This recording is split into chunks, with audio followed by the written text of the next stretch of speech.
আজ সকাল ৯টা বারিধারায় আমি রাস্তার পাশে ফুটপাতে দাঁড়িয়ে অফিসের বসের সঙ্গে কথা বলছিলাম। মূলত অফিসে একটা ইম্পর্টেন্ট মিটিং আছে, অথচ আমি সময়ের মধ্যে যেতে পারছিলাম না। তাই বসের সঙ্গে কথা বলছিলাম। কথা বলার এক পর্যায়ে একদম অনাকাঙ্ক্ষিতভাবে চোখের নিমিষে একটা টয়োটা গাড়ি এসে আমার একদম পাশের গাছের সজোরে ধাক্কা মারল। এত দ্রুত ঘটনা ঘটল যে আমি কিছু বুঝে ওঠার সময় পেলাম না। কিছুক্ষণ থমের নিশ্চুপ হয়ে দাঁড়িয়ে রইলাম। অ্যাক্সিডেন্ট হওয়ার সাথে সাথেই জায়গাটা সরগরম হয়ে গেল। আশেপাশে সব মানুষ জড়ো হয়ে হট্টগোল শুরু করে দিল। আমি ভিড় ঠেলে ঢুকে দেখলাম কিছু লোক গাড়ির দরজা খোলার চেষ্টা করছে, কিন্তু দরজা ভিতর থেকে বাজেভাবে লক হয়ে গিয়েছে। পরে গাড়ির কাঁচ ভেঙে ভিতরে লক খুলে সবাই যখন ধরাধরি করে গাড়ি থেকে নামাচ্ছিল, তার মুখ পুরো রক্তে লাল হয়ে গিয়েছিল। চেনা যাচ্ছিল না, তবে খুব চেনা চেনা লাগছিল। কিছুক্ষণ থেকে বুঝতে পারলাম এটা প্রণয় ভাই। আমি নিজের চোখে বিশ্বাস করতে পারছিলাম না। সবাই ভাইকে দ্রুত হাসপাতালে পাঠানোর চেষ্টা করছিল। তখন আমি আমার গাড়িতে হাসপাতালে নিয়ে আসি এবং অ্যাডমিট করে দিই। ডাক্তার চেক আপ করে জানান প্রণয় ভাই অতিরিক্ত ড্রিঙ্ক করে গাড়ি চালাচ্ছিলেন, তাই টাল সামলাতে না পেরে অ্যাক্সিডেন্ট করে ফেলেছেন। ভাগ্য ভালো তেমন বড় কোনো ক্ষতি হয়নি, শুধু মাথায় কিছুটা আঘাত পেয়েছেন আর একটু কেটে চিরে গেছে। তবে অনেক রক্তক্ষরণ হয়েছে। ২ দিন হাসপাতাল থেকে ৪ ব্যাগ রক্ত দিতে হবে আর কিছু মেডিসিন। ডাক্তার ভাইয়ার ফোনটা আমার কাছে দিয়েছেন, কিন্তু আমি কাউকে ফোন দিয়ে জানাবো তার উপায় ছিল না। আমি লক খুলতে পারছিলাম না। তখন ফাইনালি ৬টার দিকে একটা ফোন এলো। দেখলাম ফোনটা তড়িঘড়ি রিসিভ করে। হাসপাতালের নাম বলার মাত্রই ফোনটা অফ হয়ে গেল। অনির্বাণ ফোনটা প্রীথমের দিকে এগিয়ে দিয়ে বলল। এই যে ভাইয়ার ফোন। প্রীথম আর সাদাব হাঁ করে শুনছিল। সকল ঘটনা আজ কত বড় বিপদ হতে পারত। প্রীথম আল্লাহর শুকরিয়া আদায় করে বলল, তোমাকে অনেক অনেক শুকরিয়া মাবুদ। আজ তুমি অনেক বড় বিপদের হাত থেকে আমার ভাইকে বাঁচিয়েছ, আমার বোনকে বাঁচিয়েছ। প্রেম মাথা নিচু করে গলা খাকারি দিয়ে ডাক দিল। আসবো দাদান। প্রিয়তার প্রণয় তখনও তাকিয়েছিল একে অপরের চোখের গভীরে। যেখানে দৃষ্টি কথা বলে, সেখানে বাক্য নিতান্তই নিরর্থক, অপ্রয়োজনীয়। চোখ মানুষের মনের আয়না, মানুষ মিথ্যে বলতে পারে, কিন্তু চোখ কখনো মিথ্যা বলে না। সে হয়তো বাক্য গঠন করতে পারে না, কিন্তু তার মাঝে নিহিত থাকে মনের সকল অনুভূতি। সে হয়তো অপর পাশের ব্যক্তিকে মুখে কিছু বলতে পারে না, কিন্তু ঠিকই অনুভব করাতে পারে তার অব্যক্ত সকল কথা। প্রিয়তার গাঢ় বাদামি দুটো চোখের ভাষা বুঝতে পারছে না, কিন্তু মনের ভিতরে কেমন যেন অদ্ভুত অনুভূতি হচ্ছিল। বারবার মনে হচ্ছিল ওই সুন্দর চোখ দুটো তাকে কিছু বলছে, যা সে খুব করে বুঝতে চায়, কিন্তু বারংবারই তাতে ব্যর্থ হচ্ছে। তবুও কোনো শব্দের অপচয় ছাড়াই একে অপরের মনের কথাগুলো শোনার চেষ্টা করছে, বোঝার চেষ্টা করছে। মেপে নিচ্ছে দৃষ্টির গভীরতা। ওই দুটো চোখে চেয়ে তারা এক জীবন পার করে দিতে পারবে। প্রয়োজন হবে না কোনো বাক্যের, কোনো শব্দের। জীবন ফুরিয়ে গেলেও ওই দুই চোখের মায়া থেকে নিজেদের মুক্ত করা তাদের পক্ষে সম্ভব নয়। তারা জড়িয়ে আছে তীব্র মায়ার ঘেরা ইন্দ্রজালে। প্রেম খুক শব্দ কানে আসতে দুজনের ঘোর কেটে গেল। প্রিয়তা প্রণয়ের হাত ছেড়ে লাফিয়ে সরে গেল প্রণয়ের কাছ থেকে। গালে ছড়িয়ে পড়তে লাগলো রক্তিম লালিমা। সে লজ্জা পেয়ে বলল, ছি ছি, এতক্ষণ আমি এভাবে বসেছিলাম প্রণয় ভাইয়ের সামনে। সে লজ্জায় মেয়ে গেল। সে প্রণয়ের দু হাতের শিরা চেপে ধরে বসেছিল। হাত সরাতেই সেখান থেকে পুনরায় ফিনকি দিয়ে রক্ত বেরোতে শুরু করলো। প্রেমের আগমনে কিছুটা বিরক্ত হলো প্রণয়, কিন্তু বিরক্তটুকু মুখে প্রকাশ না করে শান্ত কণ্ঠে বলল, আয়। প্রেম ভেতরে ঢুকে বড় ভাইকে ভালোভাবে খুঁটিয়ে খুঁটিয়ে পর্যবেক্ষণ করলো। বুকের ভেতর কেমন চিনচিনে ব্যথার অনুভব হলো। সে নম্র কণ্ঠে জিজ্ঞেস করলো, এখন কেমন লাগছে দাদান? হাসলো প্রণয়। প্রিয়তার দিকে কয়েক সেকেন্ড তাকিয়ে সন্তুষ্ট কণ্ঠে জবাব দিল, অনেক ভালো। হাসলো প্রেমও। তাদের কথা বলার এক পর্যায়ে প্রীথম, সাদাপ, অনির্বাণ আর একজন নার্স কেবিনে প্রবেশ করলেন। প্রীথম আর সাদাপও খুঁটিয়ে খুঁটিয়ে দেখতে লাগলো। নার্স উত্তেজিত কণ্ঠে বললেন, ক্যানোলাগুলো খুলে ফেলছেন কেন? কত রক্তক্ষরণ হচ্ছে আপনার? এমনিতেই আপনার অনেক রক্তক্ষরণ হয়ে গেছে, হিমোগ্লোবিন লেভেল একদম কমে গেছে, আর আপনাকে আরও রক্ত দিতে হবে, আর আপনি আরও বের করে দিচ্ছেন। প্রণয় বিরক্ত হলো, তীব্র বিরক্তি নিয়ে বলল, এগুলো ডিস্টার্ব করছিল তাই খুলে ফেলেছি। এগুলো পরে আমি শুয়ে থাকতে পারবো না। আমার বাসায় যাওয়ার ব্যবস্থা করুন। প্রীতম আর প্রেম বিস্ফোরিত চোখে একে অপরের মুখ চাওয়াচাই করল। প্রীতমের বিস্ময় কাটার আগেই প্রণয় তাকে ধমকে দিয়ে বলল, দেখছিস কি, ধর আমায়, বাড়ি যাব। নার্স ছুটে গেলেন ডাক্তার ডাকতে। প্রিয়তা উত্তেজিত কণ্ঠে প্রণয়ের কাছে গিয়ে দাঁড়ালো, নিচু স্বরে বলল, এমন করছেন কেন? উনি তো বললেন আপনাকে আরো ব্লাড দিতে হবে। প্রণয় শান্ত কণ্ঠে বলল। লাগবে না, যথেষ্ট আছে। প্রিয়তা গিয়ে প্রণয়ের আরেকটু পাশে ঘেসে দাঁড়ালো, কণ্ঠ খাদে নামিয়ে বলল, এমন করবেন না প্লিজ প্রণয় ভাই, আপনি অনেক অসুস্থ, এভাবে বাড়ি যাবেন না প্লিজ। একটু বোঝার চেষ্টা করুন, আপনার হিমোগ্লোবিন লেভেল অনেক নিচে, আপনার হাঁটতে মাথা ঘোরাবে, প্লিজ একটু বুঝুন। প্রণয় গভীর দৃষ্টিতে তাকালো প্রিয়তার করুণ মুখের দিকে। ডাক্তার ছুটে এসে বললেন, কি করেছে মিস্টার শিকদার? আপনি এখনই বাড়ি কিভাবে যাবেন? কয়েক ঘন্টা আগেই তো আপনার অ্যাক্সিডেন্ট হয়েছে। আপনি পুরো 6 ঘন্টা সেন্স ছিলেন। আপনি গুরুতরভাবে অসুস্থ। এখন চলে গেলে আপনার অনেক প্রবলেম হবে। আপনাকে আরও ব্লাড নিতে হবে। প্রীতমের দিকে তাকিয়ে ডাক্তার বললেন। আপনারাই বুঝান ওনাকে। প্রেম আর প্রীতম অসহায়ভাবে একে অপরের মুখের দিকে তাকালো। বেচারা ওরা আর কি বলবে, একটা ধমকেই তো ওরা উড়ে যাবে। তারা যত যাই হোক বড় ভাইকে ভীষণ ভয় পায় ও সম্মান করে।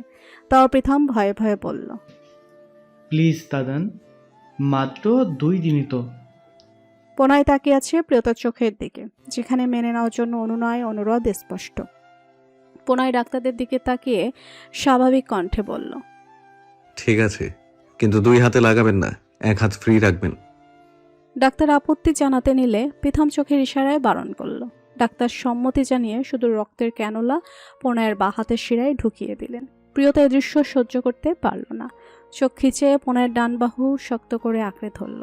প্রণয় নরম চোখে তার ডানের দিকে তাকিয়ে মনে মনে বলল, এত নরম মন ভালো নয় রক্তজবা, তোমাকে মন শক্ত করতে শিখতে হবে। ডাক্তার ক্যানুলা লাগিয়ে চলে যেতে যেতে বলে গেলেন, এতজন মিলে ভিড় করে থাকবেন না, পেশেন্টের সমস্যা হবে। ওরাও সম্মতি জানালো। অনির্বাণ হাঁ করে তাকিয়ে আছে। সামনের 16-17 বছর বয়সী মেয়েটার দিকে কেবিনে পা রাখা মাত্রই তার দৃষ্টি লক হয়ে গেছে একজোড়া নীলাভ চোখের পানে। সে আর এক মুহূর্তের জন্য চোখ ফিরিয়ে নিতে পারেনি। এদিক ওদিক কারো দিকেই তার খেয়াল নেই। সে তখন থেকে হাঁ করে তাকিয়েছে প্রিয়তার দিকে। সে মনে মনে বলল, এত সুন্দর মেয়ে হয়? এই 27 বছরের জীবনে অনেক সুন্দরী মেয়ে তো দেখলাম, কিন্তু এমন একজনকে এর আগে কখনো দেখিনি। কি সুন্দর চোখ, চুল, চেহারা, এত মায়া থাকে কারো চেহারায়। প্রণয় অনির্বাণের দিকে তাকালো। বিষয়টা তার নজরে আসতে চোখের রং পাল্টে গেল। সে গম্ভীর কণ্ঠে অনির্বাণকে বলল, তুমি এখানে কেন হঠাৎ? প্রণয়ের গম্ভীর কণ্ঠ কানে আসতেই হকচকিয়ে গেল অনির্বাণ। তড়িৎ গতিতে নিজের দৃষ্টি নামিয়ে নিয়ে প্রত্যুত্তর করল, আমি আপনাকে এখানে নিয়ে এসেছি ভাইয়া। প্রণয় কপাল কুঁচকে ওর দিকে তাকিয়ে আছে। অনির্বাণের দৃষ্টি বারবার ঘুরে ফিরে প্রিয়তার দিকেই যাচ্ছে। তার জানের দিকে বারবার তাকাতে দেখে প্রণয়ের বিশাল মেজাজ খারাপ হলেও সে নিজেকে শান্ত রেখে বলল, thank you Anirban, but I need to take a rest, so. ওরা সবাই সম্মতি জানিয়ে বেরিয়ে গেল। প্রিয়তাও বেরিয়ে যেতে নিলে প্রণয় গম্ভীর কণ্ঠে বলল, তুই কোথায় যাচ্ছিস? থেমে গেল প্রিয়তা। প্রণয়ের দিকে ফিরে বলল, বাইরে। প্রণয় ভুরু কুঁচকে জিজ্ঞেস করল। কেন? প্রিয়তা স্বাভাবিক কণ্ঠেই জবাব দিল, বারে, আপনি না বললেন রেস্ট নেবেন? প্রণয়ের কথা পাত্তা না দিয়ে গম্ভীর কণ্ঠে বলল। এদিকে আয়। প্রিয়তা অবাক হলো, কিন্তু কিছু না বলে এগিয়ে গেল প্রণয়ের কাছে। প্রণয় আদেশের সুরে বলল, বস। প্রিয়তা বাড়তি কথা না বলে লক্ষ্মী মেয়ের মতো পাশে বসে পড়ল। প্রণয় আবার বলল, তোকে আমি একদিন বারণ করেছিলাম, বলতো কি বারণ করেছিলাম? প্রিয়তা অবাক চোখে তাকিয়ে ভাবনায় পড়ে গেল। নিচু স্বরে বলল, অনেক কিছুই তো বারণ করেছিলেন, এখন আলাদা করে কোনটা বলবো? প্রণয় কপাল কুঁচকে বলল, গাধা, কি তোকে সাথে বলি? প্রিয়তা গাল ফুলিয়ে তাকালো। প্রণয় ওর দিকেই তাকিয়েছিল। প্রণয় আবারও বলল, ঝটপট চুলগুলো শক্ত করে বাঁধ। চুল খুলে ঘুরে বেড়াচ্ছিস কেন? তোকে না কতদিন বারণ করেছি চুল খুলে ঘুরতে? প্রিয়তার খেয়াল হলো সে এক হাঁটু চুলগুলো হয়ে গত 4 ঘন্টা ধরে ঘুরে বেড়াচ্ছে। সে তড়িঘড়ি করে লতানো চুলগুলো গলার কাছ থেকে সরিয়ে হাত পেঁচিয়ে খোপা করতে লাগলো। উন্মুক্ত হলো তার ফর্সা গলা, সেখানে চিকন চেনের প্যান্ডেন্ট নিজ দায়িত্বে তার শোভা বৃদ্ধি করছে, যা রূপের আগুনে ঘি ঢালে। পনায় মুগ্ধ চোখে প্রিয়তাকে হাতে চুল পেঁচাতে দেখল। চোখ ঝলসানো রূপের বাহার দেখে মন গেয়ে উঠল। প্রিয়তা পনায়ের দিকে তাকিয়ে বলল, আর কিছু করব? পনায় গভীর চোখে তাকালো।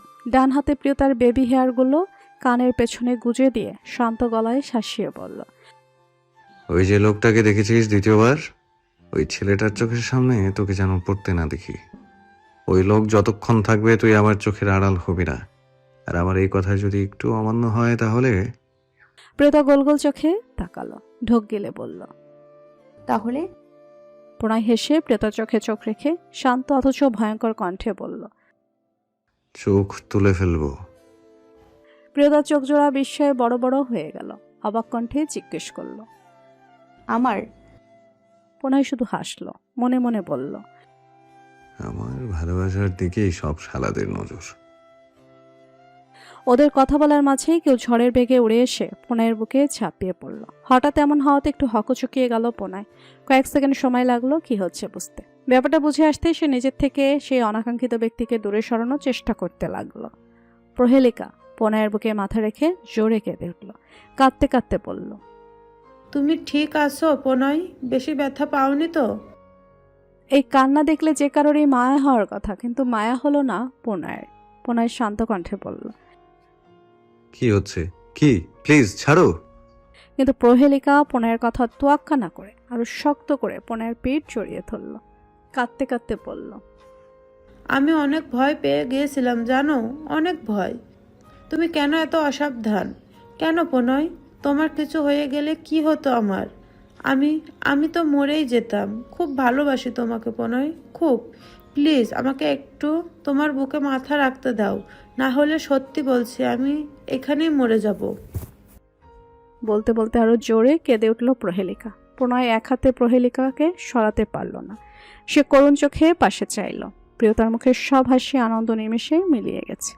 তার দুই হাত মুষ্টিবদ্ধ, নীল চোখ পানিতে টলমল করছে, নাক ফুলছে। সে আর এক সেকেন্ডও সেখানে বসে থাকতে পারল না। হাতের উল্টো পিঠ দিয়ে চোখ মুছে বাইরের দিকে দৌড় দিল। প্রিয়তমা চোখের এই বেদনা অশ্রু দেখে জ্বলসে গেল প্রণয়ের বুক। ভীষণ ব্যথা অনুভব হলো হৃদয়ে। সেবার রেগে গেল, কঠোর কণ্ঠে কাটকাট ভাবে বলল, দম বন্ধ লাগছে আমার, দূরে সরো। কিন্তু প্রহেলিকা সরতে চাইল না। এবার প্রণয়ের ভীষণ রাগ হলো। সে শক্ত করে প্রহেলিকার বাহু ধরে নিজেকে আলাদা করে দিল। প্রহেলিকা করুণ চোখে প্রণয়ের দিকে তাকিয়ে মনে মনে বলল, সব নিষ্ঠুরতা আমার বেলাতেই কেন প্রণয়? কেন তুমি আমার বেলাতে এত নিষ্ঠুর? কেন আমার কষ্ট তোমার চোখে পড়ে না? আমার জায়গায় প্রিয়তা থাকলে পারতে তাকে দূরে সরিয়ে দিতে পারতে না, বরং তাকে কিভাবে বুকের ভেতর ঢুকিয়ে ফেলা যায় সেটাই চিন্তা করতে। তবে কেন প্রণয়? ভালো না বাসলেই এতটুকু সহানুভূতি কি কাজ করে না? খুব মন খারাপে তোমার বুকে দুর্দ্বন্দ্ব মাথা রাখাও কি অধিকার নেই আমার? আমার ভালোবাসা না হয় মানলে না, কিন্তু আমার জন্য কি তোমার মনে এতটুকু মায়া নেই? এতটুকু খারাপ লাগার অনুভূতিও কি কাজ করে না তোমার?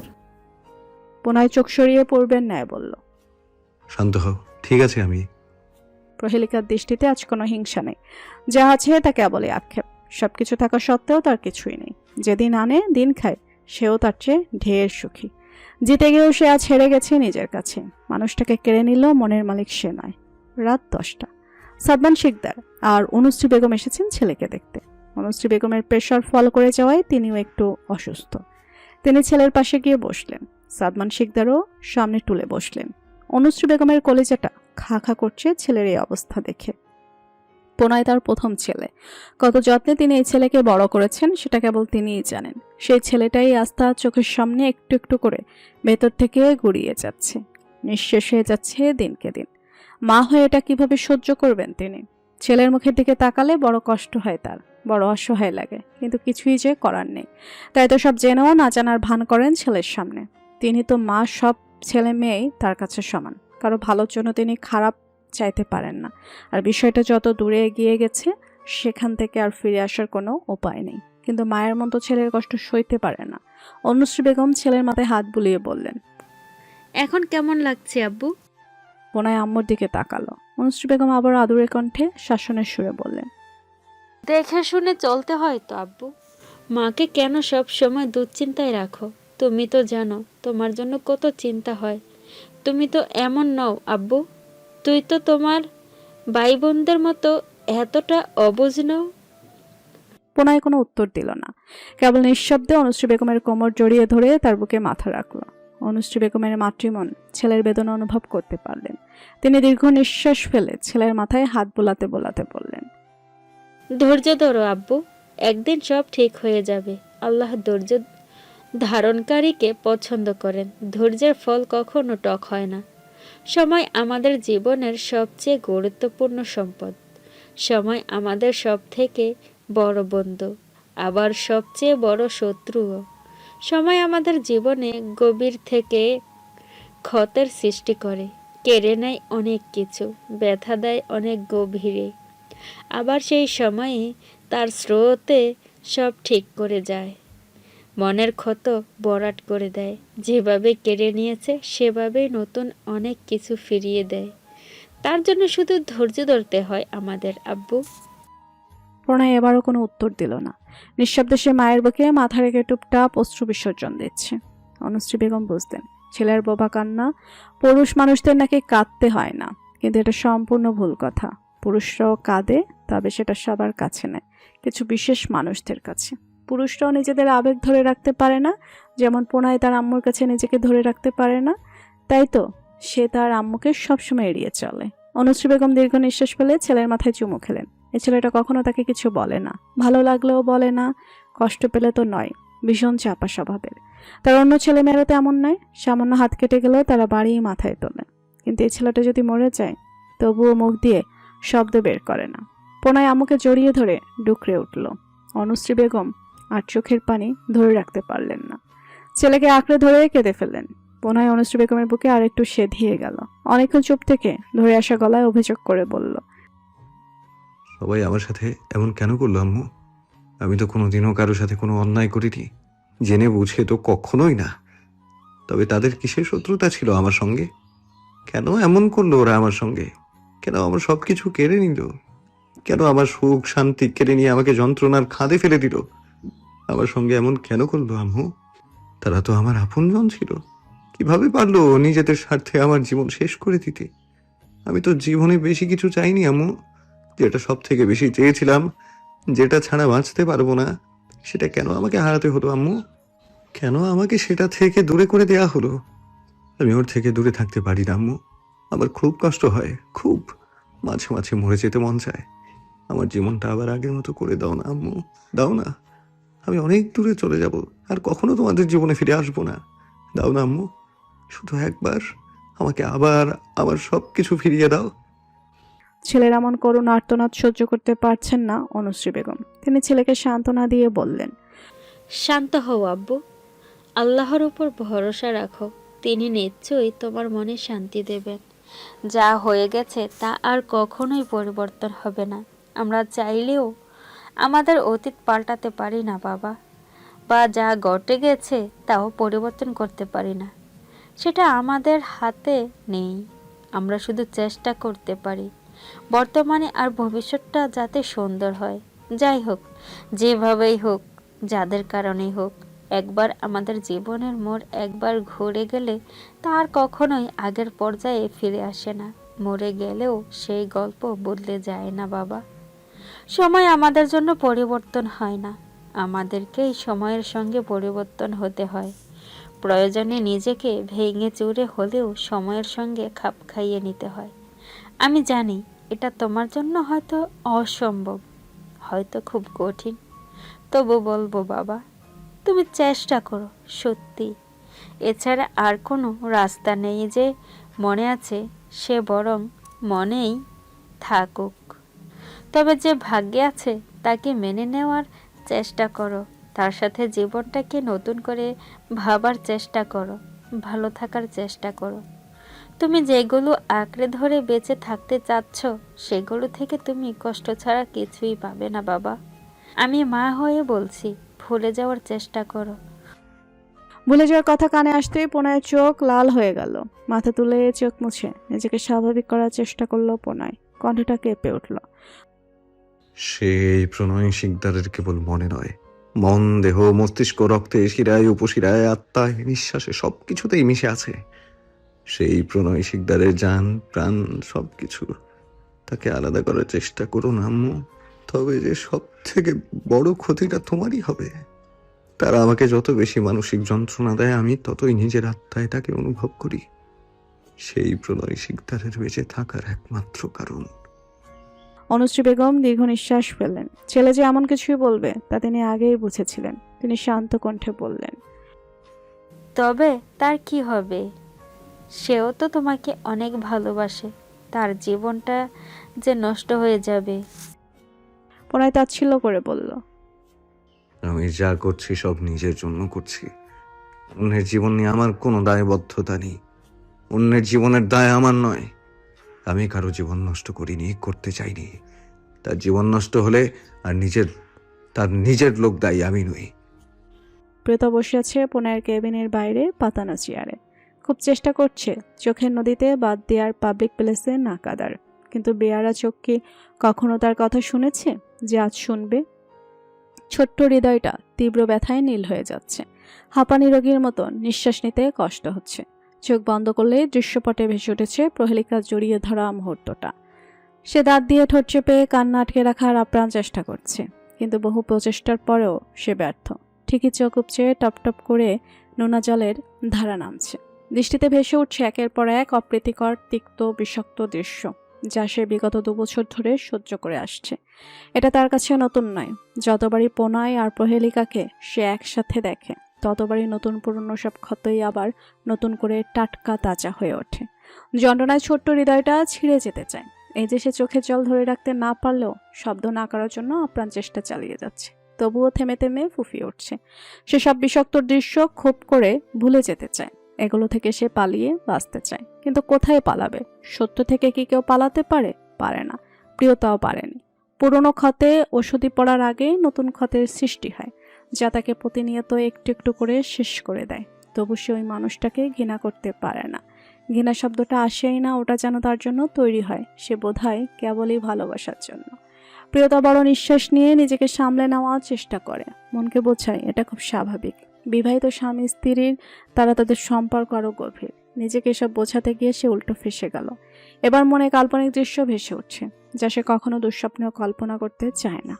কল্পনায় প্রণয় আর প্রহেলিকাকে দেখে। হাত মুঠো করে নেয় প্রিয়তা। চোখ বন্ধ করতেই গড়িয়ে পড়ে উষ্ণ পানি। হাত, ঘাড় আর কপালের শিরা দপদপ করছে। ফর্সা চামড়া ভেদ করে সবুজ শিরাগুলো ফুলে উঠছে। মনের কষ্টের সঙ্গে সঙ্গে এবার রাগটাও মাথা চাড়া দিয়ে উঠছে। প্রিয়তা বড় বড় শ্বাস নিচ্ছে।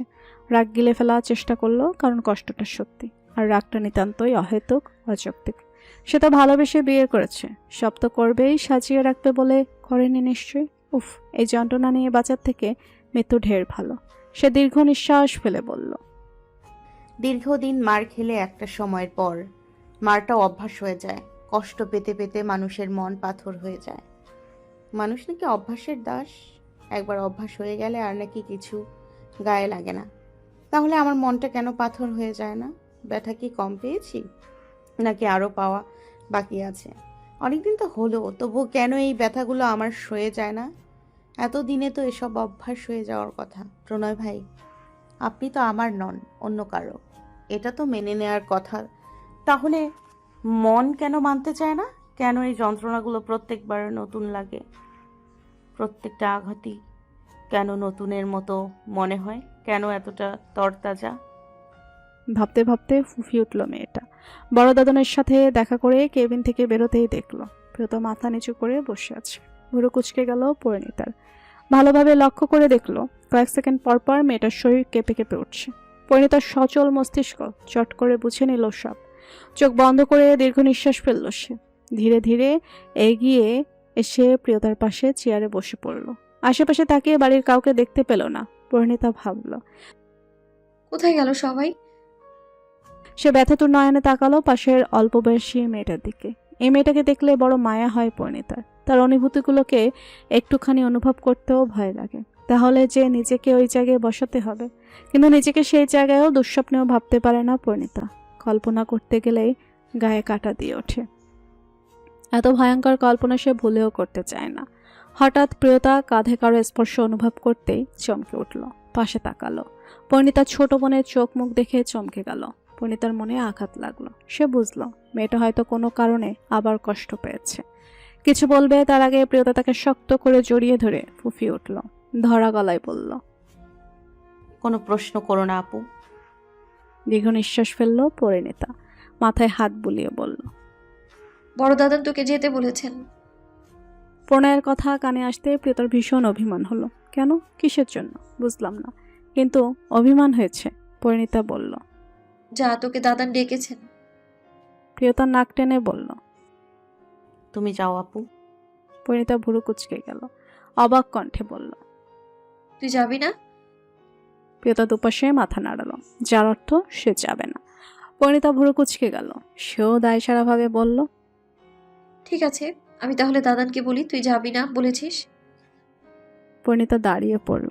পরিণীতাকে দাঁড়াতে দেখে প্রিয়তার রক্ত চলকে উঠল। সে তড়িৎ বেগে বলল, যাচ্ছি। পরিণীতা দাঁড়িয়ে রইল, কপালে ভাঁজ ফেলে বলল, যা তাহলে। প্রিয়তা ধীর পায়ে কেবিনে প্রবেশ করল। পরিণীতা দীর্ঘশ্বাস ফেলে বলল, যার জন্য কষ্ট পাস, রাগ করিস, অভিমান করিস, তাকে দেখলে সেগুলো কেন ধরে রাখতে পারিস না? তাহলে এমন কেন করিস যা ধরে রাখতে পারিস না? তার ভাবনার মাঝে ফোন বাজে উঠল। ফোনটা সামনে ধরে দেখলো মেছো দাদান। ফোন রিসিভ করতে প্রীতম তাড়াহুড়ো করে বলল, তাড়াতাড়ি নিচের পার্কিং এরিয়াতে আয়। পরিণীতা অবাক কণ্ঠে জিজ্ঞেস করল, কেন দাদান? প্রীতম ছটপট উত্তর দিল, আমরা সবাই নিচে আছি, রাত 11টা বাজে। খাবি না নাকি? বড় আম্মু বকাঝকা করছেন, তাড়াতাড়ি আয়।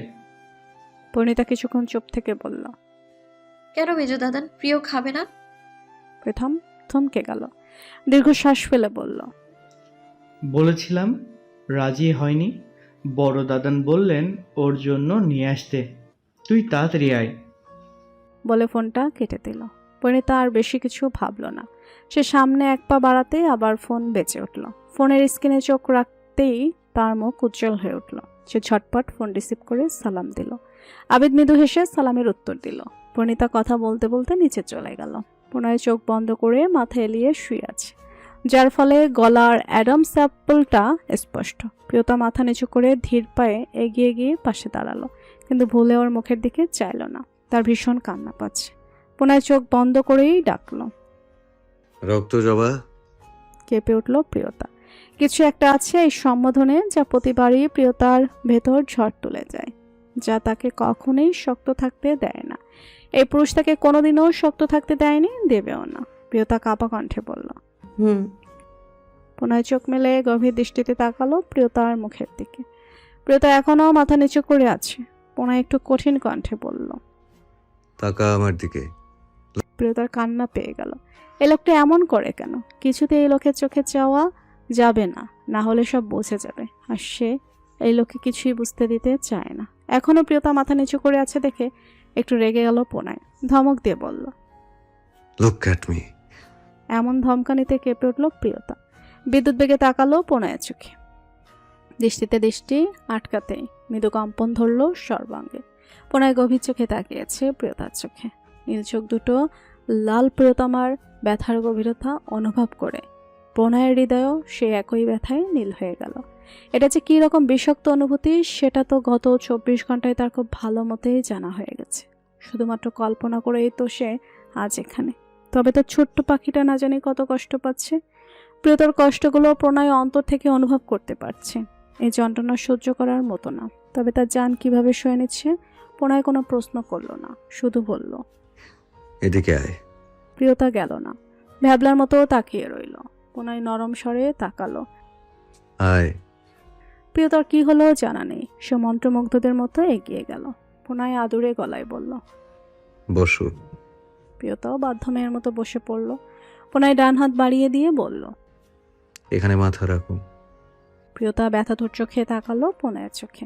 ওই চোখের ভাষা না বুঝলেও নিজের জন্য এক আকাশ পরিমাণ মায়া দেখালো সে। আর কোনো বাক্য ব্যয় না করে প্রণয়ের ডান বাহুতে মাথা রাখল।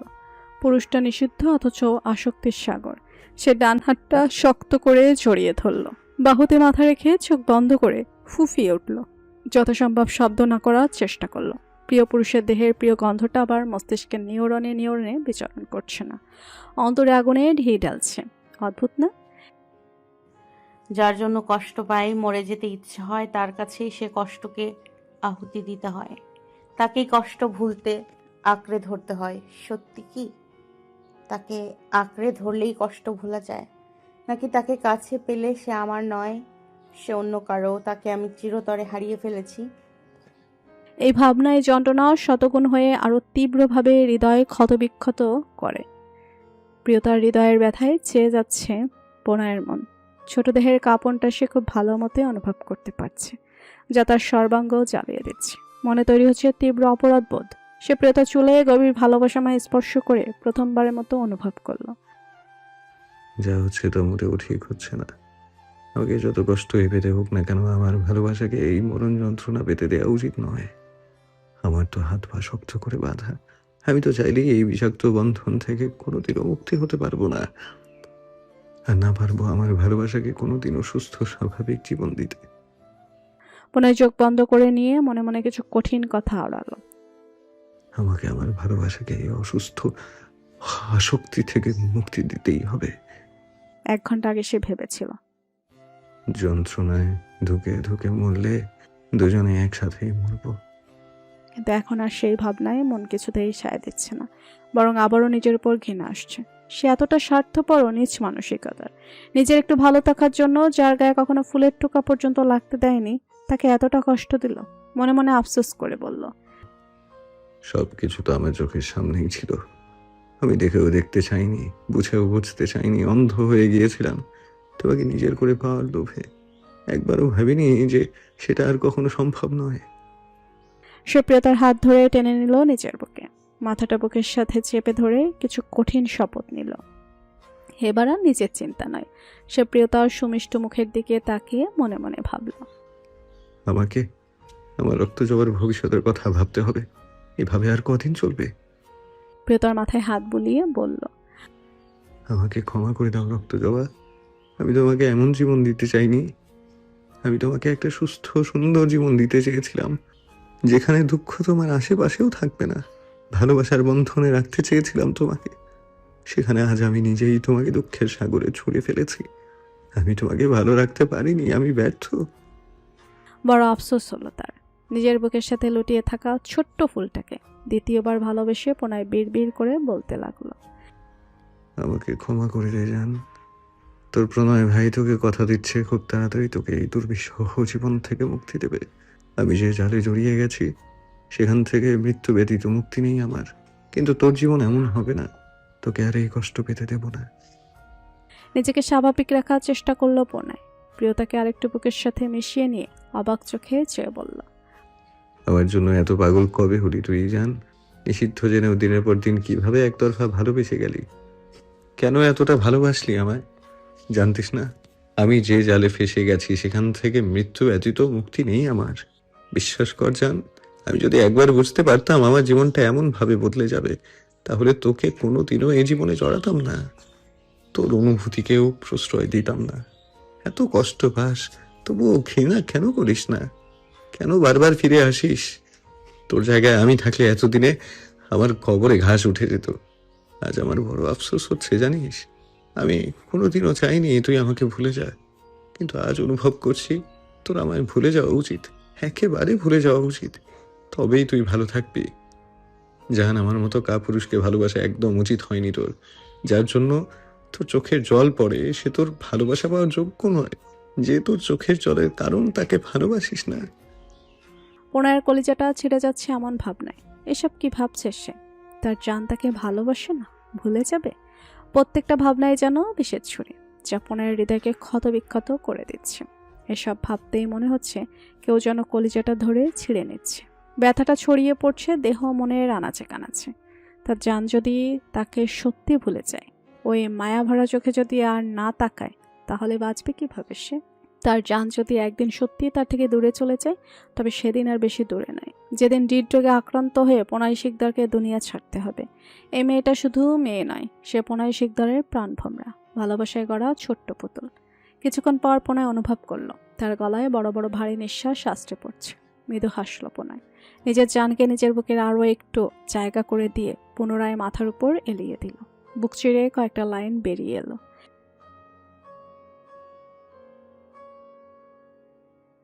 নিজের বুকে শুয়ে নিজের থেকে চিরতরে দূরে সরিয়ে দেওয়া চিন্তা। সত্যিই কি সে পারবে তার রক্তজাবাকে নিজের থেকে একেবারে দূরে সরিয়ে দিতে? যে একটুখানি চোখের আড়াল হলে বাঁচা মুশকিল, তাকে না দেখে। শুদ্ধের মতোই সুখের সঙ্গেও প্রণয়ের গভীর শত্রুতা, কোনো এক সময় সখ্যতা থাকলেও বর্তমানে তারা দুজনই প্রণয়ের চিরশত্রু। একটু সুখের আশায় হয়তো তার মৃত্যুই হবে। রাত ৩টা ২০। হাসপাতালে গুটি কয়েক ডাক্তার, নার্স আর কিছু মানুষ জেগে আছে। প্রণয়ের কেবিনে খুব সতর্ক পায়ে কেউ ঢুকলো। ধীরে ধীরে এগিয়ে গেল বিছানার দিকে, যেখানে প্রিয়তা প্রণয়ের গলায় জড়িয়ে গভীর ঘুমিয়ে তলিয়ে আছে। প্রণয়ও তার জানকে বুকে নিয়ে নিশ্চিন্তে ঘুমিয়ে আছে। লোকটা পাশে বসিয়ে তাদের দুজনের দিকে গভীর দৃষ্টিতে তাকিয়ে রইল কিছুক্ষণ। তার মুখে রাগ ক্ষোভ কিছুই ছিল না, কারণ সেই দৃশ্য অভ্যস্ত। আর সে খুব ভালো করেই জানে এই স্পর্শের চেয়ে পবিত্র কিছু নেই প্রিয়তার জন্য। সে সেদিকে মনোযোগ দিচ্ছে না, তার সমস্ত মনোযোগ প্রণয়ের দিকে। সে খুঁটিয়ে খুঁটিয়ে প্রণয়কে পর্যবেক্ষণ করলো, কোথায় কোথায় কতটা আঘাত পেয়েছে সে। মাথার ব্যান্ডেজে হাত ছোঁয়াতেই তার চোখে পানি চলে এলো। হাতের লাগানো ক্যানোলায় ছোঁয়া দিতে কেঁপে উঠল হাত। চোখ থেকে গড়িয়ে পড়লো ২-১ ফোঁটা নোনা পানি। সে আর সেখানে স্থির হয়ে দাঁড়াতে পারল না, দ্রুত পায়ে কেবিন ত্যাগ করলো। সে যেতেই চোখ মেলে চাইল প্রণয়, ঠোঁটে তার অদ্ভুত এক হাসি। সে বুকের দিকে চাইল, যেখানে গুটিসুটি হয়ে বিড়াল ছানার নেয় ঘাপটি মেরে ঘুমিয়ে আছে একটা ছোট্ট সত্তা। তার দীঘল কালো কেশরাশি প্রণয় সযত্নে তার ডান হাতে পেঁচিয়ে রেখেছে। হাসল সে। জৈবিক সকল চাহিদা দূরে ছুঁড়ে মেরে আর একটু শক্ত করে নিজের বক্ষে মিশিয়ে নিল কোমল দেহখানা। বড় শান্তি শান্তি লাগছে মনে। কি আছে এই মেয়েটার স্পর্শে যা তার মনকে এতটা প্রশান্তি দেয়? মনে বয়ে চলা যে কোনো ঝড় মুহূর্তে শান্ত করে দেয়। নিঃসঙ্গ জীবন বছরের পর বছর পার করছে সে শুধুমাত্র এই মেয়েটার দর্শনে। প্রাপ্তবয়স্ক পুরুষ, সে দেহ মনের সকল চাহিদাই তুঙ্গে। পাশে সুন্দরী নারী থাকা সত্ত্বেও কখনো কিছু করবে এমন চিন্তাধারা দুঃস্বপ্ন আসেনি কখনো। অন্য কোনো নারীর প্রতি তার সেই টানটাই আসে না, যতটুকু আসলে কিছু হতে পারে। মন যার প্রতি আগ্রহ অনুভব করে না, দেহ তার প্রতি বিন্দুমাত্র আকর্ষণ অনুভব করে না। যতটুকু না করলেই নয়, অতটুকু করতে গেলে প্রণয়ের নিঃশ্বাস বন্ধ হয়ে আসে, গা গুলিয়ে ওঠে। ওই আকর্ষণই অনুভব করতে পারে না যে আকর্ষণ সেই ষোড়শী নারীর মাঝে অনুভব করে। বড় দায় এই নারীর পাশে পাশে থাকলে নিজেকে নিয়ন্ত্রণে রাখা। এই নারী মাথার চুলকে শুরু করে পায়ের নখটা পর্যন্ত তাকে তীব্রভাবে আকর্ষিত করে। এই নারীর দেহের সেই পরিচিত ঘ্রাণ তার চিন্তা চেতনাকে নষ্ট করে দেয়, ভেঙে দেয় মনের সকল দ্বিধার দেয়াল। জীবনের সকল হিসাব নিকাশে তালগোল পাকিয়ে যায়। ওই নারীর নীলা বক্ষে যুগল যা মাদকতাময়। বিশাল সমুদ্র যেখানে ডুব দেওয়ার স্বপ্ন তার বহু বছরের ছিল, কিন্তু সেই সকল স্বপ্ন আজ তাসের ঘরের মতো ভেঙে চুরে চুরমার হয়ে গেছে। ওই নারীকে আর কখনোই পাওয়া সম্ভব নয়। তবুও যতদিন যায় নিজেকে সামলে নেওয়া ততই মুশকিল হয়ে পড়ে। তাও সে নিজেকে সর্বোচ্চ নিয়ন্ত্রণে রাখার চেষ্টা করে। সে চায় না তার জন্য এই নারীর গায়ে কলঙ্কের একটা বিন্দুও লাগুক। এই নারীর দেহের আকর্ষণের চেয়ে মনের আকর্ষণ 1000 গুণ ভারী। এই নারীকে ভালোবাসতে পুরো জীবনে একবারের জন্য তাকে দেহে অনুভব করার প্রয়োজন পড়বে না। এই নারীর দর্শনই যথেষ্ট তার সকল উন্মাদনাকে শান্ত করে দিতে। কিন্তু সেই সুখও মনে হয় আর বেশি দিন স্থায়ী হবে না। সে আর কিছুতেই পারবে না তার শান্তির জন্য তার রক্তচাবাকে এতটুকুও কষ্ট দিতে। ব্যাস, আর কয়েকটা দিনের অপেক্ষা, তারপর প্রণয় শিকদার। সে চোখ বন্ধ করে নিল। অনেকক্ষণ ভেবে চিন্তে একটা কঠিন সিদ্ধান্ত নিল। অন্তরটা জ্বলে পুড়ে যাচ্ছে, মন কিছুতেই মস্তিষ্কের সাথে একমত নয়। তবু সে নিজের সিদ্ধান্তে অনড়। বন্ধ চোখের কোণা বেয়ে গড়িয়ে পড়তে লাগলো তরল জলের ধারা। চোখ বন্ধ রেখে বিড়বিড় করে কয়েকটা কথা বলল। আমি জানি তুই অনেক অন্যায় করেছিস যেগুলোর ক্ষমা হয় না। আমার সব কিছু কেড়ে নিয়েছিস, আমার সব থেকে কাছের। তুই আমাকে জীবনের সব থেকে বড় আঘাত দিয়েছিস, আমার বেঁচে থাকার কারণ বিলুপ্ত করেছিস। তবু আমি তোকে কখনো ঘৃণা করিনি। তবে এটাও সত্যি, তোর প্রতি আমার অনেক রাগ জমেছিল। তোকে ক্ষমাও করতে পারিনি। তবে আজ আর আমার তোর প্রতি কোনো রাগ বা অভিযোগ নেই। আমার যা হারিয়ে যাওয়ার তা তো হারিয়েই গেছে। আমি তো আর তা কখনো ফিরে পাবো না। তাহলে শুধু শুধু তোকে দায়ী করে লাভ কি? এটাও তো সত্যি, তুই এসবের জন্য আসল অপরাধী না। তুইও ষড়যন্ত্রের শিকার আমার মতোই। তুইও ফেঁসে গেছিস। তাই তোকে শুধু শুধু আমার দোষ দিয়ে লাভ নেই। যে আমার ভাগ্যে নেই, আমি তাকে যতই আঁকড়ে ধরবো সে ততই ছটফটিয়ে মরতে থাকবে, যা আমি সহ্য করতে পারবো না। তাই তোকে ক্ষমা করে দিলাম। তুইও তো আমার আপন। তোরা যদি ভালো থাকিস আমি মরেও শান্তি পাবো। তুই ছাড়া এই পৃথিবীতে আর কাউকে বিশ্বাস করতে পারবো না। সে প্রিয়তার দিকে মায়াভরা নজরে তাকালো। নরম গালে স্লাইড করে স্লো ভয়েসে বলল, তুমি তো বুকেই আছো, তবু এত ব্যথা কেন করছে জান? প্লিজ একটু শান্ত করে দাও না আমায়, অনেক কষ্ট হচ্ছে আমার। ঠোঁটের কোণায় যন্ত্রণাময় হাসিটা তখনও বিদ্যমান। সে হাসিটা ধরে রেখে পুনরায় চোখ বন্ধ করে বলল, ভাবিস না তোর প্রতি দয়া মায়া উতলে উঠেছে তাই তোকে ক্ষমা করে দিয়েছি। তোকে ক্ষমা করে দিয়েছি কারণ এছাড়া আমার কাছে আর দ্বিতীয় কোনো উপায় নেই। তাই হার মেনে নিলাম। এই জন্য আবার ভাবিস না প্রণয় শিকদার তোর কাছে হেরে গেছে। সে ভারী নিঃশ্বাস ফেলে আবারও প্রিয়তার নিষ্পাপ মুখের দিকে তাকালো। কপালে গাঢ় চুম্বন করে ক্ষীণ কণ্ঠে বলল, প্রণয় শিকদার হেরে গেছে নিজের হৃদয়ের কাছে, হেরে গেছে তার রক্ত জবার ভালোবাসার কাছে। এই সকল অসুস্থ দ্বন্দ্বের মাঝে কষ্ট পাচ্ছে আমার রক্ত জবা। তাই এসব করে আমি আর আমার জানকে কষ্ট দিতে চাই না। তাই আজ সব দ্বন্দ্বের ইতি টানলাম, সব শত্রুতা শেষ করে দিলাম। সে দুই একটা বড় নিঃশ্বাস নিয়ে প্রিয়তার নরম ঠোঁটে হাত শুয়ে ভেজা কণ্ঠে বলল, আমায় ক্ষমা করে দিস জান পাখি। আমি পারিনি দুনিয়ার সঙ্গে লড়ে তোকে আমার করে রাখতে। তাহলে যে তোর অনেক কষ্ট হবে, তোর জীবনটা নষ্ট হয়ে যাবে। সবাই তোর কাছ থেকে ভালোবাসার অধিকার কেড়ে নিয়েছে, আমিও পারিনি তোকে তোর অধিকার দিতে। আমি ব্যর্থ, আমি কাপুরুষ। আমার জন্য আজ তুই এত কষ্ট পাচ্ছিস, তবে একদম চিন্তা করিস না। তোকে এই যন্ত্রণাময় সে করে আর বেঁধে রাখবো না। তোকে আর এই বিষাক্ত কাঁটায় বিদ্ধ হতে দেব না। খুব তাড়াতাড়ি সব কিছুর থেকে মুক্ত হবি তুই জান। এসব কথা বলতে বলতে পনের কণ্ঠনালী কেঁপে উঠল। সে প্রিয়তার বাম হাতের তালুতে ঠোঁট ছুঁয়ে রেখে কাপা কণ্ঠে প্রশ্ন করল, আমি যদি তোকে দূরে সরিয়ে দেই, তুই কি আমায় সত্যি ভুলে যাবি পাখি? সত্যি আর ভালোবাসবি না আমায়? সত্যি আমায় ছুঁয়ে দেওয়ার জন্য আর বাহানা খুঁজবি না? যখন তখন উত্তাল ঢেউয়ের মতো বক্ষ পাজরে আছড়ে পড়বি না? এই পাখি বল না, সত্যি কি তুই আমায় ভুলে অন্যজনকে আপন করে নিবি? সে তোকে ভালোবাসবে, কিন্তু আমি বেঁচে থাকতে তা সহ্য করতে পারবো না জান, পারবো না আমি।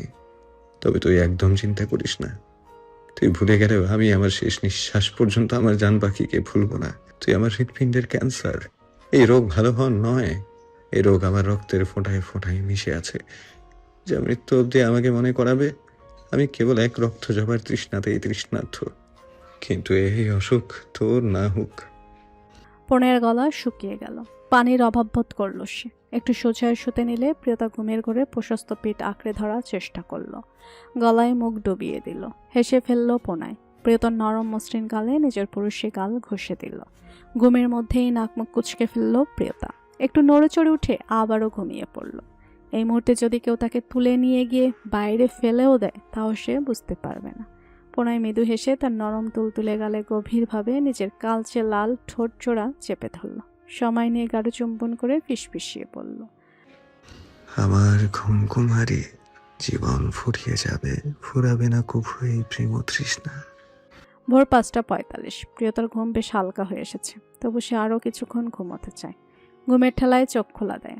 আজ বহুদিন পর এত ভালো ঘুম হলো। সে এত তাড়াতাড়ি কিছুতেই সুখসজ্জা ছেড়ে উঠতে চায় না, তাই পাশ ফিরে শুতে নিল। কিন্তু কোনো এক অজানা কারণে সে এক চুলও নড়তে পারল না। সে বড় করে শ্বাস নিতে চাইল, কিন্তু অদ্ভুতভাবে সেটাও পারল না। এমন মনে হচ্ছে যেন সে 100 কেজি সিমেন্টের বস্তার নিচে চাপা পড়ে আছে। সে দুই হাতে ভারী জিনিসটা নিজের উপর থেকে সরানোর চেষ্টা করলো, তবে এক চুল নড়াতে পারল না। বস্তাটা বেশ শক্তপোক্ত, ভালো দীর্ঘ প্রস্থযুক্ত, ভারী। এমনভাবে কয়েক মিনিট ট্রাই করার পর কিছু একটা মনে হতে প্রিয়তার ঘুম ছুটে গেল। সে তড়াক করে চোখ মেলে তাকালো। ঘুমের রেশটা এখনো প্রবল। সে পুনরায় চোখ খিচে বন্ধ করে নিল। চোখ জ্বালা করছে। খুব কাছ থেকে পরিচিত পুরুষালী দেহের গন্ধটা নাকে এসে ঠেকছে, যা তার মন মস্তিষ্কে প্রশান্তি দিচ্ছে। মন চাচ্ছে এভাবে আরও কিছুক্ষণ মটকা মেরে পড়ে থাকতে, কিন্তু সে তো কিছু একটা নিচে চাপা পড়ে আছে। এটা মাথায় আসতেই তার ব্রেন সচল হলো। সে ধীরে ধীরে চোখ পিটপিট করে তাকালো, কিন্তু চোখ খুলে সামনের দৃশ্য দেখে প্রিয়তা চক্ষু কোঠর থেকে বেরিয়ে আসার উপক্রম। সে মনে মনে বলল, নেশা টেশা করেছি বলে তো মনে পড়ছে না। সে ঢোক গেলে গোল গোল চোখে নিজের অবস্থান পর্যবেক্ষণ করলো। যা দেখছে তাতে তার মাথা ঘুরছে। সে ঘটনার সত্যতা যাচাই করতে কম্পনরত হাতটা তার বুকের উপর পড়ে থাকা মাথায় রাখলো। ঘটনা সত্য অনুভব হতে সর্বাঙ্গে তীব্র কাঁপন ধরল, যদিও সেটা মন পর্যন্তই সীমাবদ্ধ রইল। শরীর আর কেঁপে উঠতে পারল কই। কাঁপবে কিভাবে? পোনায় যে দুহাত দিয়ে প্রিয়তার কোমল দেহখানা নিজের সাথে মিশিয়ে নিয়ে তার বুকে মাথা রেখে বেঘরে ঘুমিয়ে আছে। তার বিশাল শরীরের নিচে চাপা পড়ে আছে প্রিয়তার মমের মতো দেহখানা। তার ভারী শ্বাস প্রশ্বাস প্রিয়তার গলায় কাছে এসে আশ্রে পড়ছে। পোনায়ের প্রতিটা নিঃশ্বাস প্রিয়তার হাড়ে হাড়ে কাঁপন ধরাচ্ছে। শিউরে উঠছে দেহ, গলা শুকিয়ে কাঠ, হাত পায়ের তালু শিরশির করছে। প্রাণ পাখিটা বুকের খাঁচায় ছটফট করছে। সে কম্পনন্ত কণ্ঠে আওড়ালো, প্রণয় ভাই, আমার এত কাছে, এটা কি সত্যি না আমার কল্পনা? আমি কি আপনাকে নিয়ে একটু বেশি চিন্তা করি প্রণয় ভাই? সে পুনরায় যাচাই করার জন্য উঠে বসতে চাইল, কিন্তু পুনরায় পুরুষালী শক্তির কাছে পরাস্ত হলো। এবার সে নিশ্চিত। সে কাল রাতের ঘটনাগুলো স্মরণ করার চেষ্টা করল। কখন ঘুমিয়েছে, কিভাবে ঘুমিয়েছে, সে মনে মনে বলল। তবে কি আমি সারা রাত প্রণয় ভাইয়ের সাথে ঘুমিয়েছি এভাবে জড়িয়ে ধরে? এসব ভাবনাতেই প্রিয়তার হৃৎপিণ্ড তীব্র বেগে ধুকভুক করতে শুরু করলো। লজ্জায় দোগাল রক্তিম হয়ে গেল। বিষয়টা চিন্তা, সে লজ্জা পেতে চায় না, তবু কোথা থেকে লজ্জারা তার খানদান নিয়ে এসে প্রিয়তার উপর ভর করছে। প্রিয়তা লজ্জাশরম পাশে রেখে পূর্ণ দৃষ্টিতে তাকালো প্রণয়ের দিকে। প্রণয় দুহাতে প্রিয়তার পেট জড়িয়ে ধরে বুকে মাথা রেখে প্রগাঢ় ঘুমে আচ্ছন্ন। সিল্কি চুলগুলোর কয়েকটা আলগোছে কপালের সামনে পড়ে আছে। খাড়া নাক, কালচে লাল ঠোঁট, ধারালো চোয়াল, ফর্সা গালে হালকা হালকা খোঁচা খোঁচা দাড়ি। সবচেয়ে বেশি নজর কাটছে কালচে লাল ঠোঁট জোড়া। প্রিয়তা কিছুক্ষণ গবেষণা করে আবিষ্কার করলো, এই ঠোঁট আগে খয়েরি লাল ছিল, এখন কালচে লাল হয়েছে, যা পূর্বের চেয়েও বেশি ম্যানলি ও আকর্ষণীয়। অজান্তে প্রিয়তার হাত চলে গেল প্রণয়ের ঠোঁটে। সে ঠোঁট দুটো ভালো মতো দেখে বলল, আপনি কি সিগারেট খান প্রণয় ভাই? প্রণয়ের কপালে পড়ে থাকা চুলগুলো ফ্যানের বাতাসে একটু পরপর উঠছে। প্রিয়তা জিভ দিয়ে ঠোঁট ভিজিয়ে নিল। তার ভীষণ ইচ্ছে হলো কপালে একটু ঠোঁট ছুঁয়ে দিতে। একটু ছুঁয়ে দিলে কি খুব বেশি পাপ হবে? সে তাচ্ছিলের হাসি হেসে মনে মনে বলল, আমি যে লেভেলের পাপী, নিঃসন্দেহে আমি মরলে জাহান্নামেই যাব। পাপের তো আর কিছু বাকি নেই। এই পাপের কারণ যদি হয় তোমাকে ভালোবাসা, তবে এই পাপ আমি শতবার করতে রাজি আছি। লোকে বলে কিছুর উপর বেশি মায়া করা ঠিক না, বেশি ভালোবাসা ঠিক না, কোনো কিছু বেশি চাওয়া ঠিক না। তাহলে তোমাকে আজীবন সেই মানুষটাকে ছাড়াই মৃত্যুতুল্য জীবন কাটাতে হবে। তাকে তোমার জন্য চিরতরে নিষিদ্ধ করে দেয়া হবে। তার জন্য প্রতি মুহূর্তে ছটফট করবে, কিন্তু তাকে তুমি পাবে না। যেমন আমার জন্য আমি একটু বেশি লোভ করে ফেলেছিলাম বোধহয়, তাই বুঝি এমন হলো। আপনি আমার জন্য চিরতরে নিষিদ্ধ হয়ে গেলেন। আমার জন্য আপনি নিষিদ্ধ, আপনার স্পর্শ নিষিদ্ধ, আপনাকে ভালোবাসা নিষিদ্ধ। আপনাকে ভালোবাসাময় দৃষ্টিতে দেখাও পাপ, তবু আপনি আমার তীব্র আসক্তি। You are my obsession, I am deadly obsessed with you. এর জন্য আমি জাহান্নামী হতেও রাজি আছি। আমি আপনাকে না পাই, কিন্তু ভালোবাসা ছাড়তে পারবো না। ভালো তো আমি বাসবই। দীর্ঘ নিঃশ্বাস ফেলল প্রিয়তা। নরম হাতখানা প্রণয়ের সিল্কি চুলের ভাঁজে রেখে কান্না মিশ্রিত কণ্ঠে বলল, কেন এমন হয় প্রণয় ভাই? জীবনের সবচেয়ে পছন্দের জিনিসগুলোই হয়তো অবৈধ, নয়তো নিষিদ্ধ, হয়তো বা অনেক দামি, নয়তো অন্য কারো। কি এমন ক্ষতি হতো যদি আপনি আমার হতেন? আমি আপনার পায়ের কাছে পড়ে থাকতাম, আপনার দাসী হয়ে থাকতাম, আপনার সব কথা শুনতাম। বিনিময়ে আপনি শুধু একটু ভালোবাসতেন। মাঝে মাঝে ভীষণ রাগ হয় মানুষের উপর, জানেন? সবাই ফ্রিতে একটাই উপদেশ দেয়, আপনাকে ভুলে যেতে। ওরা কেন বোঝে না পৃথিবীর কোনো শক্তি ধারা আমি আপনাকে ভুলতে পারবো না। আপনার প্রেম আমার জন্য এক ভয়ানক রোগ, ক্যান্সারের চেয়েও ভয়ানক। যত সময় যাবে অসুস্থতা বাড়তেই থাকবে, রোগ বাড়তেই থাকবে, শরীর খারাপ হতেই থাকবে, আমিও অসুস্থ হতেই থাকবো, কিন্তু মৃত্যু আমার হবে না।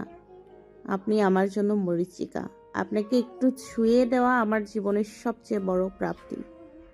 আবার জীবনে যেহেতু পাপের আর কিছু বাকি নেই, তবে আর একটু বেশি না হয় করলাম, ক্ষতি কি? আমি তো এমনিতেই পাপী, অমনিতেই তো পাপী। তাই একটু ছুঁয়ে দিই আপনাকে। এই বলে প্রিয়তা প্রণয়ের ডান গালে হাত রাখলো, বাম গালের সময় নিয়ে কোমল পদ্মলাল ঠোঁটজোড়া ছুঁয়ে দিল, অন্য গালে নাক ঘষে মায়াময় কণ্ঠে বলল, ভালোবাসি। অতঃপর প্রণয়ের কপালের উপর পড়ে থাকা এলোমেলো চুলগুলো গুছিয়ে দিয়ে কপালে গম্ভীর চুম্বন করলো। তারপর ধীরে ধীরে বলল, বিষ জেনেও পান করি তোমায়, পাপ জেনেও ভালোবাসি তোমায়। এই পাপে যদিও বা হয় মৃত্যুদণ্ড, তবে তা কোনো প্রতিবাদ ছাড়াই মাথা পেতে নিব। আমার তৃষ্ণার্থ পতি, যার শুধু তোমাকেই চাই। প্রণয়ের গলার অ্যাডাম স্যাপল নড়ে উঠল, কিন্তু প্রিয়তা সেটা লক্ষ্য করলো না। সে ধীরে ধীরে প্রণয়ের হাতটা নিজের কোমরের ভাঁজ থেকে ছাড়িয়ে নিল, অতঃপর ধীরে ধীরে প্রণয়ের থেকে ছাড়িয়ে নিল নিজেকে। প্রণয়ের মাথাটা কুশনের উপর ভালো মতো রেখে উঠে দাঁড়ালো। কিছু একটা মনে হতে চুড়িদারের গলার কাছটা নাকে নিয়ে গেল। সারা শরীর থেকে মেনলি ঘ্রাণটা তীব্রভাবে নাকে লাগছে। সে হালকা হাসল, আশেপাশে নিজের ওড়নাটা খুঁজল, কিন্তু কোথাও দেখতে পেল না। অনেক খোঁজাখুঁজির পর ওড়নাটা বিছানার নিচ থেকে উদ্ধার করলো। দীর্ঘ নিঃশ্বাস ফেলে ওড়নাটা তুলে গায়ে জড়িয়ে নিল। হাঁটু অবধি চুলগুলো হাতে পেঁচাতে পেঁচাতে কেবিন থেকে বেরিয়ে গেল। প্রিয়তা যেতেই চোখ মেলে তাকালো প্রণয়। সে ব্যথাতুর দৃষ্টিতে প্রিয়তার গমন পথের দিকে চেয়ে ধরা গলায় বলল, এইভাবে আমাকে দুর্বল করে না জান, তাহলে আমি যে আরো দুর্বল হয়ে পড়বো, আরো বেশি লোভ হবে তোমাকে পাওয়ার। আর তখন নিজের মনকে আর কিছুতেই রাজি করাতে পারবো না পাখি। সে যে বড় ব্যাকুলভাবে অনুরোধ করছে তোমাকে কাছে রাখতে। আমাকে এভাবে শেষ করে দিও না জান, নিজেকে ধরে রাখতে পারবো না আর। তোকে নিয়ে পালিয়ে যাওয়ার মতো কোনো জায়গা এই খোদার দুনিয়ায় নেই। তাই আমাকে এত দুর্বল করে দিস না জান পাখি। যতটা দুর্বল হলে আমি তোর সামনে নিজেকে শক্ত দেখাতে পারবো না। তুই এমন করলে আমি আর কোনোভাবেই এই সঠিক সিদ্ধান্তটা নিতে পারবো না, যেটা নেওয়া খুব দরকার। তোকে তো একটা সুন্দর জীবন দিতে হবে। তুই শুধু আমার ভালোবাসা না, তুই আমার সবচেয়ে বড় দায়িত্ব। একটি অন্ধকার ঘর, চারদিকে ঘন গুমট আবহাওয়া। ঘরে ঠিক মাঝখানে একজন লোককে শক্ত করে চেয়ারের সঙ্গে হাত পা বেঁধে ফেলে রাখা হয়েছে। লোকটার মাথার উপরে ঝুলছে একটা টিমটিমে হলুদ বাল্ব, যার ম্লান আলো তীব্র অন্ধকার দূর করতে না পারলেও কিছুটা জায়গা আলোকিত করে রেখেছে। ঘরের চার কোণে কালো পোশাক পরিহিত চারজন বলিষ্ঠ ধের ব্যক্তি রাইফেল হাতে প্রফেশনাল স্টাইলে দাঁড়িয়ে আছে, যেন তাদের বস আদেশ না দেওয়া পর্যন্ত তারা নিঃশ্বাসও নেবে না। অন্ধকার ঘর জুড়ে পিনপতনের নীরবতা, শুধু আতঙ্কিত ব্যক্তির গোপনাঙ্গনের শব্দ আশেপাশে প্রতিধ্বনিত হচ্ছে। তার মধ্যেই হঠাৎ ঘরের দরজা খুলে গেল। চেয়ারে বাঁধা লোকটা আতঙ্কিত চোখে সামনে তাকালো। দরজা দিয়ে বেশ আকর্ষণীয় ভঙ্গিতে একজন বলিষ্ঠ দেহের সুদর্শন যুবক ঘরে প্রবেশ করল। চোখমুখ ভয়ঙ্কর, অথচ ঠোঁটে ঝুলছে বাঁকা হাসি, যা মুহূর্তেই যে কোনো শত্রুর বুকের রক্ত জমিয়ে দিতে সক্ষম। সে রাজকীয় ভঙ্গিতে পায়ের উপর পা তুলে বসলো লোকটার সামনে। লোকটার মুখ লাল কাপড় দিয়ে বাঁধা বিধায় সে কোনো শব্দ করতে পারছে না। তার মুখ দিয়ে কেবল হুহুক করে শব্দ বেরোচ্ছে, যা থেকে সামনের যুবকটা ঠোঁট বাঁকিয়ে হেসে শান্ত ভঙ্গিতে বলল, কেমন লাগছে আমার জামাই আদর? বাঁধা লোকটা শুধু ফেলফেল করে তাকিয়ে আছে, হয়তো কিছু বলতে চায়, কিন্তু তা হয়তো সামনের ব্যক্তি শুনতে ইন্টারেস্টেড না। সে আবারও বাঁকা হেসে বলল, আজকে আপনাকে এমন জামাই আদর করব যার গল্প আপনি নরেকও করবেন। ডক্টর আবদ্ধ চৌধুরী শুদ্ধ যা করে তার সবই স্মরণীয় করে রাখে। লোকটা চোখে ভয় উপচে পড়ছে, যা দেখে শুদ্ধ বেশ মজা পেল। রসিও বলল, তাহলে বলুন, আপনার প্ল্যান সি তো পুরোপুরি মুখ থুবড়ে পড়ল। এবার কি করবেন? এবার কে আপনাকে বাঁচাবে? আমি আবার ভদ্রলোক, ভদ্রলোকের এক কথা, যা বলি তাই করি। শুদ্ধ চোখ মুখ হিংস্রতায় চকচক করে উঠল। সে হঠাৎ চেয়ার ছেড়ে উঠে দাঁড়িয়ে সামনে থাকা লোকটাকে থাবা মেরে ধরল। ভয়ঙ্কর ভঙ্গিতে বলল, শেষবার আল্লাহর নাম স্মরণ করে নেই। বলেই সজোরে বুক বরাবর লাথি মারল। হিংস্র সিংহের ন্যায় গর্জে উঠল। লোকটার চুলের মুঠি ধরে মুখের কাছে ঝুঁকে গিয়ে রক্তলাল চোখে তাকিয়ে বলল, তোকে আমি ওয়ার্ন করেছিলাম আমার বন্ধুর থেকে দূরে থাকতে। তোকে আমি বলেছিলাম সাপের লেজে পা দিবি না। বাঁধা লোকটা অসহায় চোখে তাকিয়ে আছে। শুদ্ধর সুদর্শন চেহারা বীভৎস ভয়ঙ্কর খুনের নেশা মাথায় চেপে বসেছে। তার শরীরে প্রতিটি রক্তকণিকা তীব্র ক্রোধে ফেটে পড়ছে। সে নিজের সাদা শার্টের হাতা গুটাতে গুটাতে বলল, আমার বন্ধুর গাড়ির ব্রেক তুই ফেল করেছিলি, ঠিক? লোকটা ভয়তে চোখে চাকিয়ে দুপাশে মাথা নাড়ালো, শুধু ঘাড় বাঁকিয়ে বলল, আমার বন্ধুকে তুই অ্যাক্সিডেন্ট করিয়েছিস, মেরে ফেলতে চাস, তাই না? বলতে বলতে সে লোকটার নাক বরাবর সজোরে খুশি মারল। তোর কলিজাটা আজ নিজের হাতে বের করে মেপে দেখব। তুই যাকে দুর্বল করতে আমার কলিজায় হাত দিয়েছিলি তার মধ্যে কোনো দুর্বলতা নেই। তুই কি শয়তান! তুই যার পেছনে পড়েছিস সে তোদের গোটা শয়তান খানদানের বাপ। আর পুরো বংশ নিশ্চিহ্ন করে দিলেও তার কিছুই যাবে আসবে না। অথচ তুই বারবার আমার কলিজায় হাত দিচ্ছিস। তোর সাথে আমার কোনো শত্রুতা ছিল না, কিন্তু তুই শালা সেথে মরতে আসলি। লোকটা উ উ করে কিছু বলল, কিন্তু সুস্থ সে সব কানে তুলল না। সে চিৎকার করে ডাকলো। জাবেদ! এক প্রকার ঝড়ের বেগে ছুটে এলো জাবেদ, শুদ্ধর হাতে তুলে দিল ধারালো নাইফ। বিশিষ্ট হার্ট সার্জন ডক্টর শুদ্ধ চৌধুরী থেকে ভালো কাটা ছেঁড়ার কাজ আর কে জানে। শুধু নৃশংস চোখে তাকালো মাটিতে লুটিয়ে থাকা লোকটার দিকে। বসের উদ্দেশ্য বুঝে নিতেই জাবেদের হাঁটু কাঁপতে শুরু করল। মনে হচ্ছে যে কোনো মুহূর্তে জ্ঞান হারাবে। তার দুই বস একবার রেগে গেলে একেবারে স্থায়িক হয়ে যায়। তাদের মাথায় একবার খুনের নেশা চেপে গেলে রক্ত দিয়ে হাত লাল না করা পর্যন্ত তারা শান্ত হতে পারে না। ভয়ঙ্কর খুনিয়েরা। ঠান্ডা মাথায় মানুষ খুন করা তাদের কাছে পান্তা ভাত। অথচ কি সুন্দর দেখতে, দেখলে কেউ বিশ্বাসই করবে না এরা এত ভয়ঙ্কর। নিজের ভবিষ্যতের কথা ভাবলেই জাবেদের প্যানিক অ্যাটাক আসে। যেদিন পোনাই স্যার তার আসল সত্যিটা জানবেন সেদিন ওর অবস্থা কেমন হবে ভাবলেই জাবেদের নিজের মাথায় বাড়ি মেরে কোমায় চলে যেতে ইচ্ছা হয়। শুদ্ধ লোকটা চুলগুলো ঠিক করে দিয়ে রহস্যময় ভঙ্গিতে বলল, ডোন্ট ওয়ারি ডার্লিং, তুই এত সহজে মরবি না। পাক্কা 10 মিনিট কলেজা ছাড়া বাঁচবি। বলতে বলতে সজোরে কোপ বসালো লোকটার বুকে। লোকটার গগনবিদারী চিৎকার বদ্ধ ঘরের দেয়ালে বাড়ি খেতে লাগলো। রক্তের পিচকারি 10 হাত দূরে গিয়ে পড়ল। সাথে সাথে জাবেদও চিৎকার দিয়ে জ্ঞান হারিয়ে মাটিতে লুটিয়ে পড়ল। শিকদার বাড়ির প্রায় সকলেই বাড়ি ফিরে গেছেন। অনুশ্রী বেগম থাকতে চেয়েছিলেন, কিন্তু তিনি অসুস্থ ছিলেন বিধায় জোর করেই তাকে বাড়ি নিয়ে যাওয়া হয়েছে। হাসপাতালে বর্তমানে প্রীতম, প্রণয় আর প্রিয়তা ছাড়া তেমন কেউ নেই। অনেকেই প্রিয়তাকে বাড়ি ফিরে যেতে বলেছে, কিন্তু প্রিয়তা রাজি হয়নি। তার একটাই কথা, প্রণয় ভাগ্যের সঙ্গে নিয়েই সে যাবে। অন্যরা আর তেমন কিছু বলেনি। তবে প্রণয়ের সঙ্গে দেখা করে প্রহেলিকা কাল যে বেরিয়ে গেছে, তারপর আর একবারের জন্য হাসপাতালে আসেনি। কোথায় গেছে, কি করছে কেউ জানে না, বা কেউ খেয়াল করারও অবস্থায় নেই। প্রিয়তার মুডটা আজ আবার অনেক ফ্রেশ লাগছে। গতকালের রাতের ঘটনা সে প্রায় ভুলেই গেছে। ওর সঙ্গে এমনটাই হয়, ও বেশিক্ষণ পেটে কিছু ধরে রাখতে পারে না। আর মামলাটা যখন প্রণয় ভাইয়ের হয়, তখন প্রণয় ভাইয়ের সামান্য কিছু আদুরে বাক্যই যথেষ্ট তার মনের সকল বরফ গলিয়ে দিতে। সে প্রণয় ভাইয়ের উপর বেশিক্ষণ রেগে থাকতেই পারে না। যাই হোক, সে প্রণয়ের সামান্য টুলে বসে খুশি মেজাজে প্রণয়ের ফোনে ক্যান্ডি ক্রাশ গেম খেলছে। ডাক্তার আবার প্রণয়ের হাতে তৃতীয়বারে ব্লাডের ক্যানুলা গুঁজে দিয়ে গেছেন। প্রণয়ের দিকে পাক্কা 10 মিনিট ধরে ভুরুকুচকে তাকিয়ে আছে, কিন্তু সেসবের কোনো হেলদোল নেই প্রিয়তার। সে পারে না, ফোনের মধ্যে ঢুকেই যায়। তার সব ধ্যান জ্ঞান এখন ফোনে। 1 সেকেন্ডের জন্য স্ক্রিন থেকে চোখ সরাচ্ছে না। প্রণয়ের এবার মেজাজ খারাপ হলো। সে জোরালো গলায় ধমক দিয়ে ডাকলো।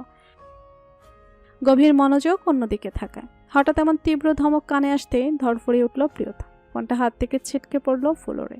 মুখটা কাদো কাদো করে সামনে তাকিয়ে বলল, এভাবে ধমকাচ্ছেন কেন? আর একটু হলেই তো পটল তুলতাম। প্রণয় ভুরু কুচকে পড়ল। কয়টা বাজে? প্রিয়তা মুখটা আর একটু ইনোসেন্ট বানিয়ে বলল, এই জন্য কি এভাবে ধমকাবেন প্রণয় ভাই? একটু মিষ্টি করে বললে কি আমি শুনতাম না? প্রণয় ফুস করে নিঃশ্বাস ছেড়ে বলল, যা জিজ্ঞেস করছি তার উত্তর দে। প্রিয়তা ফোনের স্ক্রিনের সময় দেখে বলল, সকাল 9:35। প্রণয় দীর্ঘশ্বাস ফেলে বলল, এখন সকাল 9:35। প্রিয়তা উপরে নিচে মাথা চাকালো। প্রণয় বলল, তোর পেটে কয় কেজি নুড়ি পাথর ঢুকিয়ে রাখছিস শুনি? প্রিয়তা অবাক কণ্ঠে বলল, নুড়ি পাথর কেন ঢোকাবো? প্রণয় আগের মতোই বলল। তাহলে তোর খিদে পায় না কেন? প্রিয়তার মুখটা চুপসে গেল। মনে মনে বলল, খিদে কি আর এখন পেয়েছে? প্রণয় ফের বলল, এখন সকাল 9টা নয়, রাত 9টা। ধ্যান জ্ঞান কোথায় থাকে তোর? এখন ডিনার টাইম।